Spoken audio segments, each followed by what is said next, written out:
So this is the video for our 494th prediction for the fire signs of 1 Kings 18. Keep on knocking, keep on seeking, keep on asking. And we are predicting any time up to Tishri 21, which is September the 9th, for the second fire sign. And we're predicting Tishri 20 to 22 for the third fire sign, which is September 7 to September 10. But we think that the second fire sign will actually occur on Tishri 16, which is September 3-4. So really we think the second fire sign is September 3-4 and the third fire sign is September 7 to 10. 8-9 would be the most likely date, Tishri 21. So Tishri 16 and Tishri 21 are the most likely. But any time before Tishri 21 and 20 to 22 for the third fire sign. And these two fire signs will begin World War III. It begins actually on Tishri 21 at the third fire sign. And we will be raptured, this church, we believe, into the ark between the 16th and the 21st, whilst this goes on. I don't see, the second fire sign occurs when we're down here, and the third fire sign occurs when the church, I don't think I am, but the rest of the church is in the ark. And so the way we got to these dates is we basically pushed it forward a month from our previous attempt. And the reason we did that is that we got a fantastic understanding. Frank Conger got this amazing understanding about the 6,050 years from Adam's birth. So a brief history of Armageddon will now ensue. Isaac Newton had it as 2060, he thought that would be the end. He got that by adding 1260 years, a day for a year, from Daniel 12 to 800 AD, which he thought was something to do with kings or churches. I think to do with churches actually, I can't remember. But in his book Observations on the Prophecies of Daniel and the Apocalypse of John, he pegged it at 2060. And he also worked out that Adam was born roughly circa 4000 BC, which was correct. He was actually born 4027 Tishri 2. Then Archbishop Usher did a whole chronology from Adam to Jesus and had Adam born 4004 at the autumnal equinox in that year. Then, let's see if I can remember, will I remember the whole of this? Then Reverend John Aquila Brown in 1823 postulated that the 7 times of Daniel 4 referred not only to 7 years of Nebuchadnezzar losing his kingship, but also to 7 years of years, or 7 years taking a day for a year, or 2,520 years, 7 times 360 days of the biblical lunar calendar, with 12 months and 30 days in each month. The original calendar of mankind that Newton recognised as the original calendar of mankind. He said, whence the 360 degrees of the ecliptic. So so the brilliance of Reverend John Aquila Brown was that he recognised that Daniel 4 was quadratic, that one dream could have 2 solutions, 2 interpretations, 2 symbolisms. One symbolism but standing for 2 different things in 2 different time periods. And that indeed is how the Bible is written. It's a dead history book and a living prophecy book. So, so it has different meanings in different time periods, and it especially has meanings in the time of the end. And it's not difficult to see the things written in a code. It is quite difficult to decode it, especially chronologically. And in fact, it's above mankind's capability, I have discovered. I have proved. But what happens is if you pray in faith, even though you aren't tall enough to see over the 8-foot wall into the Garden of Eden, the angels will lift you up and pop your head over the wall and give you a glimpse of the glory of God and his plan and his chronology. And with that glimpse you get one step closer to a better decoding of the scriptures. And a big step was taken by the Reverend John Aquila Brown in 1823, and he worked out that Jesus would come, the second coming would be, which he thought was at the end of the 20 years, he pegged that as 1917, which was 20 years after 604 BC, which was the correct date for the first regnal year of Nebuchadnezzar, or at least when he became king. I think his first regnal, or was accession year, I can't remember which. He got 1917, which put you in the First World War. Then the Millerites predicted 1844. They took 2300 evenings and mornings of Daniel 8, and they took that to be 2300 years, and they added it to when they thought Nehemiah, in Nehemiah Artaxerxes 1, which is Artaxerxes Longimanus, when he gave the permission to Nehemiah to go back to Jerusalem and help with building the temple. Well, it was built by him, wasn't it? He thought, Miller thought it was 457 that command was given. It wasn't, it was 455 actually. 455 Nisan it was given.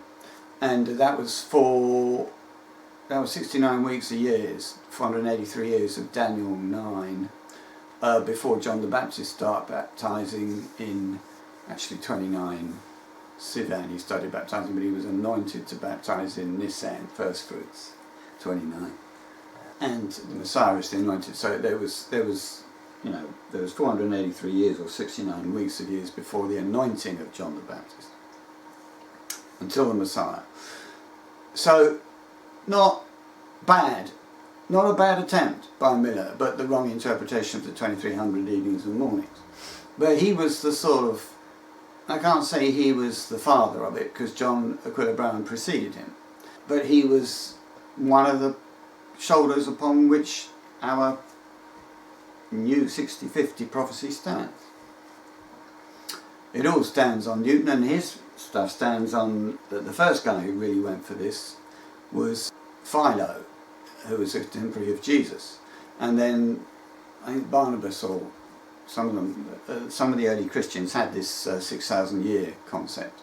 The kingdom being 1,000 years and it being a Sabbath, so there's a 6,000 year working week preceding it, so we got to do is add 6,000 to something and hey presto, you're in the kingdom.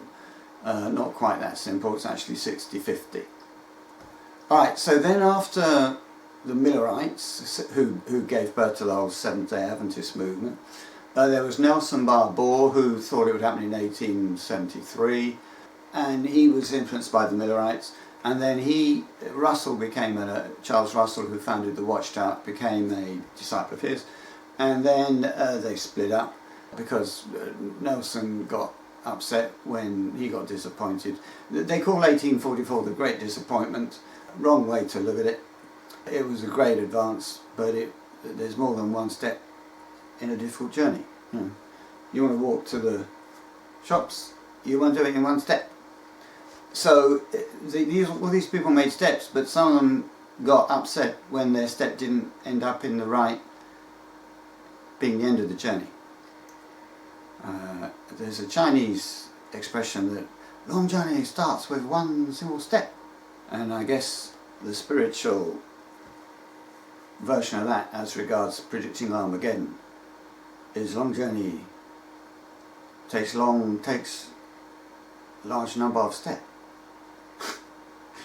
And don't give up. Keep on seeking. So Russell then predicted 1914, it being 20 years of Daniel 7 after 607 BCE, which he thought was when Jerusalem fell to... he thought it was when Gedaliah got assassinated, I think. I actually didn't think that. He thought it was when Jerusalem fell to Nebuchadnezzar. It isn't.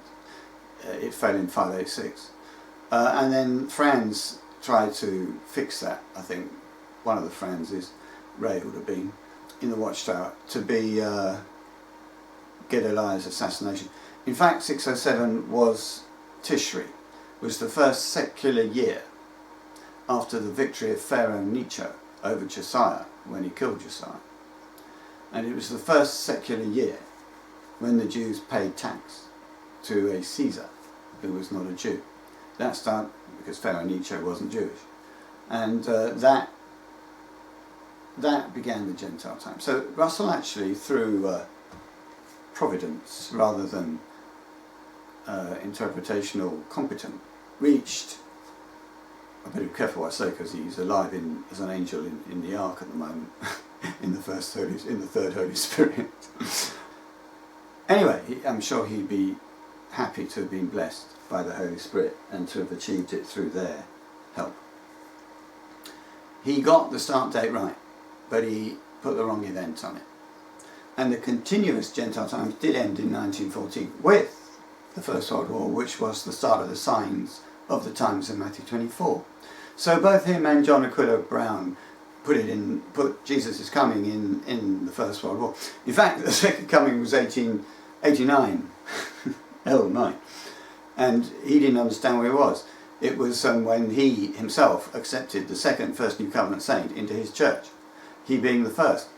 And well, he was predicting the second coming of Christ, and it had already happened. Well, at least the second presence had already happened. Jesus then comes to his church, actually, to appoint a faithful slave, which he did in 1901 Tishri, when he appointed Russell and the first New Covenant saints in the Watchtower over all the first New Covenant saints in the world.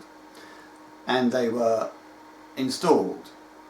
appointed and installed to feed in Tishri 2, Heshvan 21, 1901.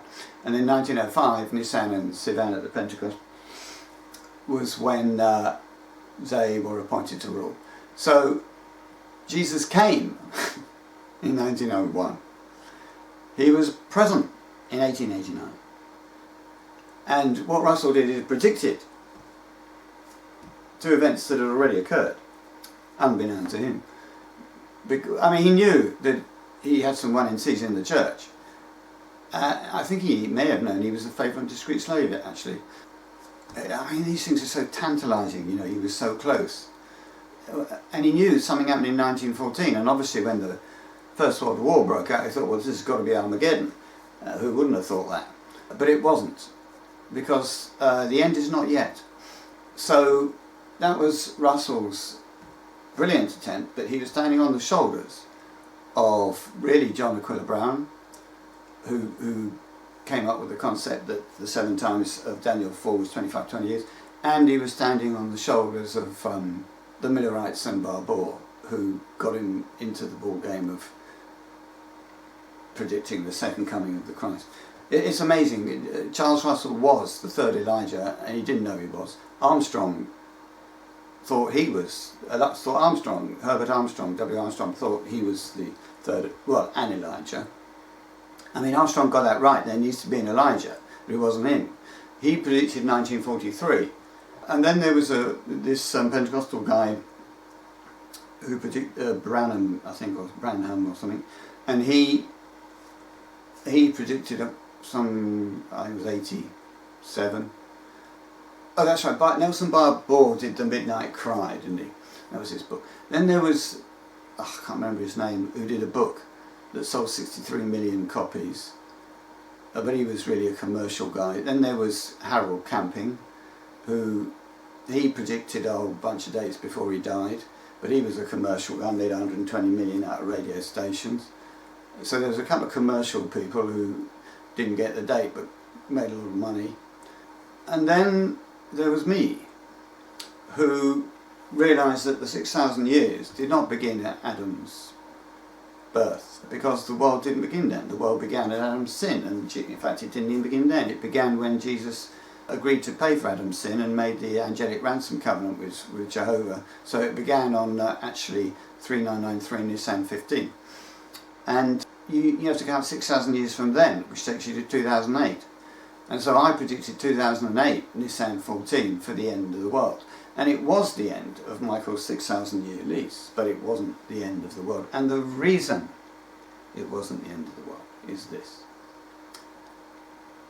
Unbeknown to you, pre-Adamic man lived for 50 years dead. The reason for that is he was the children of the angels. The angels, some of them, I don't think it was all of them, I don't know, but some angels had to reproduce by having human children. And the reason for that is that human children learn empathy because we are frail and have to look after each other. Whereas angels are not frail. They're indestructible other than by God. So they are really, I mean, you talk about born with a silver spoon. They're born with Superman, as Superman. They're totally indestructible. And of course that would make you arrogant. Whereas if you're weak, and if your brother is weak, and you can see him suffering, and you've suffered that pain yourself, you develop empathy. And that's the beauty of the human condition, and that's what Paul meant by when I am weak, then I am strong. So angels had to spend 50 years as pre-Adamic humans before they became angels. And the reason for this is that in God's law, and his law does not change, there is the what should I call it? It's the provision of the Jubilee. And the way the Jubilee works is that you're born, you're born with a birthright. And if you ever lose that birthright, because in ancient Israel, for example, you were born with some land and a house on it, which your father had built, or your father's father's father's father had built. And actually you lived in a house which you'd built on that land. And if you got into hard times and you screwed up everything, you might sell that land to someone else. And if you did that, you could only sell it. You could only grant a lease until the next Jubilee. So you grant a between 1 day and 50-year lease, basically. And you got the house back always at the Jubilee. The thing about the Jubilee was that after 50 years, you would always be returned to your birthright, your hereditary possession. And that was a form of social services, basically. Rather than going down the dole office or not going down the dole office and getting just sent a cheque in the post and doing nothing, sitting on your bum on a sofa and probably moonlighting. Anyway, the equivalent of that back in Israel, there were two equivalents actually. One was that you could, sell your hereditary possession and then you get it back. And the reason you got it back is that you could make a living out of your land and you could live there. So you had your house, you had your food, and these are the two main things we all need, shelter and sustenance. And of course the other provision was slavery. So if you really went bankrupt, everything was really diabolical and you couldn't afford to eat, you didn't starve to death, you sold yourself to your mate, hopefully. And if you did that, you'd have to be liberated after 7 years. Sorry, at the next Sabbath, not after 7 years. At the next Sabbath, during the Jubilee. So every Sabbath, every 7 years in the Jubilee, all the slaves, Hebrew slaves, were liberated, and every 50th year you got returned. So this was God's, original form of social services, really. And it's privatised social services, basically. So going back to Adam, going back to the pre-Adamics, they were the sons of angels. And so they were born as humans, but after 50 years they had to receive their birthright, which was to become an angel. Now, I mean, they were born and born again at the same time. But when they were humans, they were connected. They also had an angelic body, and they were connected to the angelic body.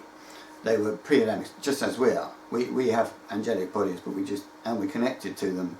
When we sleep, we dream in them, and we also, upload the day's troubles into our angel, and then, we're all fresh in the morning. And if you don't sleep, you don't do that, you go mad eventually, because your brain can't, your short-term memory and your chemical, biological memory in your brain cannot keep more than a few days' information in it. You store it in your heavenly brain, your angelic brain, and it streams it to you when you need it. Anyway, whether you believe that or not, they were the sons and daughters of angels, and so after 50 years they went back to become angels. That's why pre-Adamic, there's a paper in the British Journal of Gerontology which I reference in my site. You can find it on Understanding 659, where they found no fossil older than 50 years old. No prehistoric fossil older than 50. By prehistoric I mean before man started writing history, which is basically before Adam. So over 4,000 years BC, all the skeletons are maximum 50 years. And the reason for that is not that they just didn't live very long because they were killing each other or had no nutrition. It's because they were proto-angelic and they were the children of the angels. So same with Adam. So 50 years. Also, Adam was born with a indefinitely lasting, non-aging human body. That was his birthright. Now Satan enticed him and Eve, through Eve actually, to lose it, and he lost it. But he should get it back after 50 years, because that's the Jubilee provision. You are returned to your hereditary estate, your birthright. And Adam's birthright was not only angelic, it was also to have an ageless, indefinitely lasting, non-aging human body. And he lived 33 and a half years of the Jubilee, his first Jubilee. Then he died, and he got brought out of death by Michael, who got a lease on him for 6,000 years, during which time he wasn't in God's family, so he wasn't running, he didn't continue to count up the Jubilee. The Jubilee ceased counting when he died, and when Michael ransomed him and brought him back to life, he wasn't in Jehovah's family, he was in Michael's family, because Michael bought him for 6,000 years, during which time he taught him right from wrong through the wonderful stewardship of Satan, the secular king of the world. And we now today know a bit about right and wrong, which Adam did not know. And then after the 6,000 years, in 2008, he was returned to Jehovah's family. And the reason that the world didn't end then, and he didn't become non-Adamic and go back into the Garden of Eden and get returned to his non-aging body, is that he still has 16 and a half years to live out of his first Jubilee. He lived 33 and a half years of it. He'd expended 33 and a half years. He had another 16 and a half years to go before he'd finished it.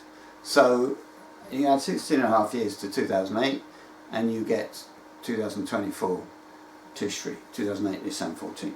So it's 2024 Tishri 14 is the absolute end of the world. I had it as 2024 Elul 14 until Frank came up with the 60-50 idea and said, Gordon, I think there's something to 6,000 years plus a Jubilee. What do you think? And I said, I think you're right.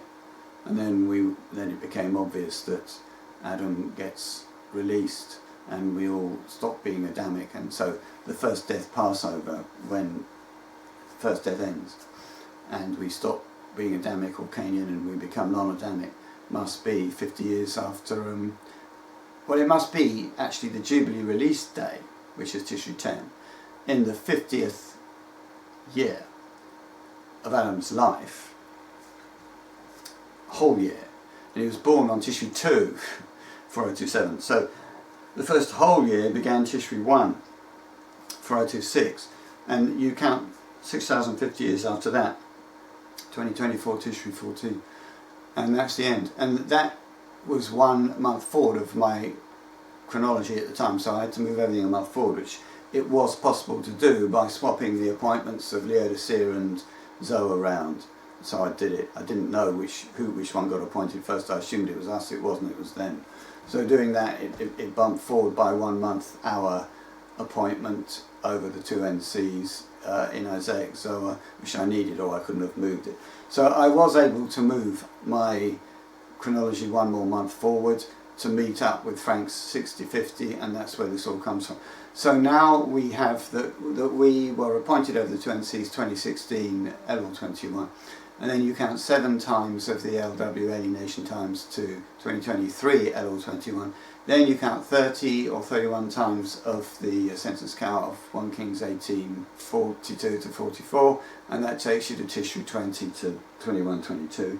And we went for 20-21-22 because it came about on the 7th in 1 Kings 18:44, and 2023 Tishri 20 is the 7th Sabbath of 2 NC weeks from Elul 2, and Elul 2 is the 2nd day of the new Abrahamic secular year, occasioned by Jesus rapturing Laodicea into the ark last month. So we think that our competitors in the Watchtower, Laodicea, were raptured into the ark last month from the Elul the 16th, first fruits, to Elul the 21st, because we know from Leviticus 23:43 that everyone gets raptured during booths, and that was booths. Elul 16, 15 to 21 actually is booths of the Elul 1 secular year, And then booths of the Tishri 1 secular year is regular booths, which is Tishri 15 to 21, and we go up Tishri 16 to 21 during booths. So that's the story of, I mean, there's more to it. I mean, Emmanuel Diaz was absolutely brilliant. He came up with a temporal ratio prophecy that mankind would start to become non-Adamic in 2012, Sivan 14. But we finished becoming non-Adamic 2024, Tishri 14. And Zohar is appointed 2012 Elul 16, and it ends 2024 Elul 14. Then you have the last chance saloon for 30 days from actually entrance into it is from Elul 10 2024 to Tishri 10. And Elul 10 is the end of the acceptable year for Zohar, and Tishri 10 is the end of the acceptable year for everything. And they start 2023 Elul 10, Tishri 10. So all this you will find in Understanding 659 and Understanding 271-11. I've updated the main pages of the site, 27111, U69, U659, U151, U154, the home page, the New York City page, the NYC.html, the Understandings page, the top bit of U271AQ. So the main chronological pages I've now updated. I haven't updated the rest of the site. That would take me 3 days to do if I don't find things that are wrong and have to correct them, which I probably will. But if you look at the main chronological pages, they're now all pretty much updated. And all our chronology you will find on Understanding 101. That's updated too. Our Master of Chronology page is completely updated. So here's the future, guys, as we now can interpret it. Because the thing is that if the world does end in Tishri next year, then the time of distress must begin Tishri this year. And as I speak to you, today is Tishri the 8th. So we believe that the time of distress begins with the second fire sign on Tishri the 16th in 8 days' time. But prior to that, you're going to see this. We're going to see, well, you're going to see, on Tishri 12 is Mark of the Beast Publicity Day. Oh, and let me say this, that on Elul, Caesar Augustus made the decree in Luke 2 that everybody has to get registered. And Jesus' parents went to Bethlehem and they got registered. And that is a prophecy for the digital registration of Ursula von der Leyen and of the British government and of all the G20 countries, I guess. They're all going to require us to be registered because the world is run by control freaks. And they're going to have a huge amount of publicity about how you've got to get a digital ID and how it will make your life so much better and simpler and easier and more convenient. And it will help them catch terrorists, and it will save children from paedophiles, and it will bring peace and security to everybody, and it will be the panacea that we all need. And what a great thing it'll be. So they're going to announce it, and a great load of publicity on Tishri the 12th, which is, well, today is Tishri the 8th. Tishri the 12th is the Sabbath. It's Friday, Saturday. So it'll be September 29-30. So on the Sabbath, from sunset Friday to Saturday, there should be this big publicity thing. Get registered. You can now, eligible groups can now get the wonderful benefit of a digital ID. And my advice to all viewers is don't get that thing, because you're God's people. He should be registering you. Alright, so then on the 15th of Tishri, which is October 2-3, you will be able to register for this mark. Don't do it. And then on the 16th there's the fire sign, and then on the 21st there'll be the third fire sign, and the mark will be enforced at that time under wartime martial law, which will say, you've got to get the mark, and if not, you'll be thrown in the fiery furnace of World War III. And that's the next 13 days as we see it. That's how we see the next 13 days in our chronology. The the width of the image of the beast of Daniel 3 is 6 cubits. That's the period from Tishri 15 to 21. The musical instruments, there were 9 musical instruments. There were 6 specific musical instruments in Daniel 3, and there's a Hebrew plural of all sorts of musical instruments, which counts as 3 times. 6 plus 3 is 9. So the noise on all the instruments is symbolising every form of media there is being used by the government to make a noise telling you get registered. So what I would say to everybody is when you do get registered, the reason you shouldn't get registered is that, it's the Bible says don't do it, put it simply. But if you, what will happen if you don't do it is that your money will be stolen by the government. You will be denied access to your money and regarded as a, undesirable person, terrorist, whatever. And you will be discriminated against. And so if you have faith in God, the thing to do is take your assets out of money and certainly out of the bank and put them into, gold, silver, whatever. I'm not giving you financial advice. I'm giving you theological advice, which is your money all the money you have in the bank in fiat form will be no longer yours on Tishri 21 if you're going to refuse to take the mark. So prepare yourself for that, I would say.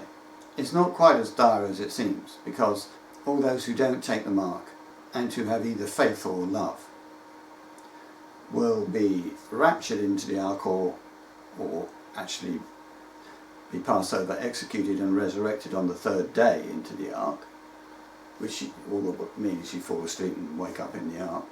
And during the whole period of this mark of the beast test, which is a test on whether you want to collaborate with a discriminatory government or you don't. And because they'll be discriminating against people who won't take the mark for whatever reason. Rather like the unvaccinated people were discriminated against. And I'm sure there'll be a vaccination component to the mark. So my advice would be get ready for that now if you aren't already. I mean, our chronology has been known to be wrong, but this time I don't think it's wrong. And I've said that many times before, but we've never had the 60-50 interpretation, which is really elegant and beautiful, and I can't see how that's wrong. It's got to be a jubilee. Adam must be restored after 50 years. There was a 6,000-year gap in the 50 years because Michael had a lease of that duration. So it's a 60-50 year deal. And then the time of distress begins a year before then. So in other words, the real time of the end, the last possible version of it, begins in 6 days' time. So my advice to all you YouTubers is don't let them steal your money. Take it out. I'll put it in a form that won't be stolen. Invest it in something else, which I can't give you advice on, but I'm sure you can work out what to do. And may God bless your faith and save you into his ark and into his kingdom.